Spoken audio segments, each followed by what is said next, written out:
ಸ್ವಚ್ಛತೆ ಸ್ವಚ್ಛತೆ ಸ್ವಚ್ಛತೆ.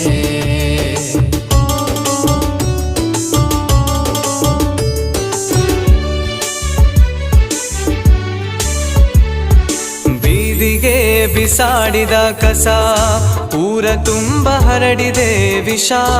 ಜಲಮೂಲಗಳ ಕೊಳಕು ಮಾಡದೆ ಪ್ಲಾಸ್ಟಿಕ್ ಮುಕ್ತ ಜಿಲ್ಲೆ ಮಾಡೋಣ. ಒಣ ಕಸ ಹಸಿ ಕಸ ಬೇರ್ಪಡಿಸಿ ಪರಿಸರವ ಕಾಪಾಡೋಣ. ಬನ್ನಿ ಗೆಳೆಯರೇ, ಸ್ವಚ್ಛತೆಯೇ ನಮ್ಮ ಸಂಸ್ಕಾರ ಎಂದು ಸಾರೋಣ. ಬನ್ನಿ ಗೆಳೆಯರೇ, ಸ್ವಚ್ಛತೆಯೇ ನಮ್ಮ ಸಂಸ್ಕಾರ ಎಂದು ಸಾರೋಣ.